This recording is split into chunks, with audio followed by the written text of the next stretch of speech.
حاجتين اول مره تسمعهم عن مكمل كرياتين، وهما شائعتين اول مره حد يتكلم فيهم. وهي اول حاجه، هل لما بنستخدم كرياتين من مكمل خارجي الجسم من جوه بيوقف انتاجه؟ وتاني حاجه معانا، لما بنيجي نوقف كرياتين هل الجسم بيخسر كل العضلات والنتائج اللي هو عملها؟ هل الكلام ده صح ولا غلط؟ ولو صح صح ليه؟ ولو غلط غلط ليه؟ تعالوا نفهم الموضوع ببساطة وبالعلم. الكرياتين واحد من اكتر المكملات اللي معمول عليه ابحاث ودراسات في المكملات الغذائية كلها، واكتر مكمل شائع بين الرياضيين، ومش شرط بتوع الجيم بس، بين الرياضيين كلهم عامة. وعشان كده عليه اشاعات كتير، زي ان هو بيبوظ الكلى، بيبوظ الكبد، بيوقع الشعر، وبيحبس ميه، وجسمك بيعتمد عليه مش بتعرف توقفه تاني. في الفيديو ده بقى هعرفك حقيقتين اللي قلناهم، وهو لما بتيجي بتستخدمه جسمك من جوه يوقف انتاجه ولا لا، ولما بتيجي توقف كرياتين بتخسر النتائج اللي عملتها ولا لا. قبل ما اقولك لازم اعرفك الاول الكرياتين اصلا بيجي منين. جسمك طبيعي بيصنع الكرياتين من 3 احماض امينيه، وهما الجلايسين والميثيونين والارجينين، وجزء كبير من الكرياتين بيتخزن في العضلات، وجسمك بيعوض جزء من المخزون ده من الاكل زي اللحوم والاسماك. ووظيفه الكرياتين الاساسيه ان هو بيزود من الاي تي بي، الادينوزين ترايفوسفات، ودي وحده الطاقه في جسمك، يعني بيزود الطاقه باختصار. ولو عايز تعرف تفاصيل اكتر عن الكرياتين اتكلمنا عنه في حلقات كتيره هنا هتلاقيها على القناه. هل بقى وانت بتستخدم كرياتين الجسم يوقف انتاجه؟ لما بنبدا نستخدم كرياتين من مصدر خارجي من مكمل غذائي، طبيعي جدا الجسم يحس ان المخزون الداخلي ليه عالي شويه، فيبدا يقلل انتاجه من جوه. والموضوع ده اسمه داون ريجوليشن، يعني تصنيع الكرياتين في جسمك بيقل شويه مش بيقف نهائي. هل بعد كده بقى الجسم هينسى يصنع كرياتين تاني؟ هل تصنيع الكرياتين كده باظ؟ وهل الانتاج الطبيعي بيتعطل؟ الاجابه العلميه وهي لا طبعا. دراسة علمية اتعملت سنة 2024 قالت لك إن مكمل الكرياتين تصنيعه جوه الجسم بيقل بشكل طبيعي جدا لما بتستخدم مكمل كرياتين خارجي، خصوصا لما تكون بتعمل تحميل الكرياتين، ودي اللي أنا مش برشحها خالص، واتكلمنا عنها ليه برضو قبل كده في حلقات كتيرة. وقالت لك كمان إن بعد ما توقف الكرياتين جسمك بيرجع يصنع الكرياتين طبيعي جدا في خلال فترة من 4 ل 6 أسابيع.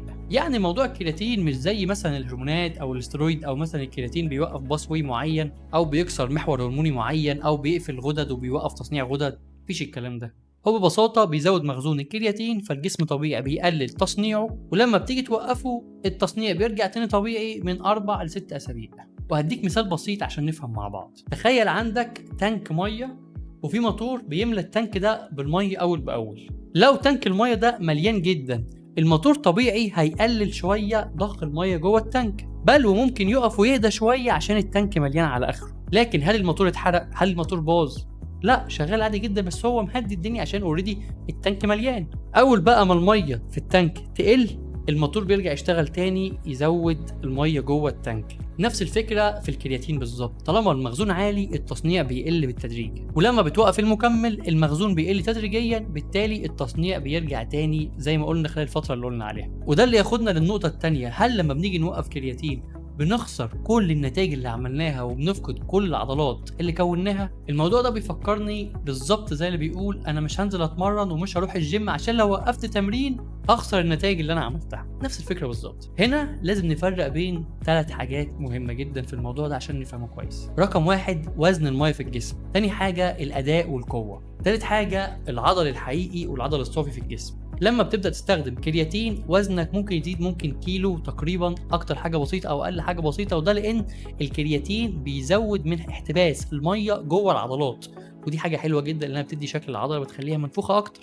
فلما بتوقف كرياتين جزء الميه ده اللي هو زوده جوه العضلات ممكن تفقده، فانت ممكن تحس انك مش زي الاول او خسرت عضلات، لكن ده في الحقيقه شويه ميه. تاني حاجة الأداء والقوة. الكرياتين بيساعد في الطاقة السريعة وزيادة القوة الانفجارية، وبيديك كده زي بوش أو دفعة زيادة في التمرين بتاعك. فلما توقفه ومخزون الكرياتين يرجع لمستواه الطبيعي، طبيعي ممكن تفقد شوية الدفعة زيادة دي اللي هو بيديها لك في التمرين. وده مش معناه انت كده خلاص هتضيع وتنهار وكله هيروح، لا، هو مجرد هتفقد الميزه الاضافيه اللي الكرياتين كان مديها لك قبل ما تستخدمه. وثالث نقطه وهو العضل الحقيقي او العضل الصافي في جسمك. النتيجه والعضلات اللي بنيتها من التمرين والالتزام والكارديو والاكل وتظبيط النوم مش هتروح عشان خاطر وقفت كرياتين او وقفت مكمل معين. فالخلاصه لو وقفت كرياتين وحافظت على اكلك ونومك وتمرينك زي ما انت مش هتخسر عضلات، لكن لو وقفت كرياتين ووقفت تمرين وبوظت نومك واكلك اكيد هتخسر جزء من النتائج اللي انت عاملها. بس ما تقلقش هترجعهم اسرع بعد كده لو التزمت، وده اللي بيرجع للماسل ميموري،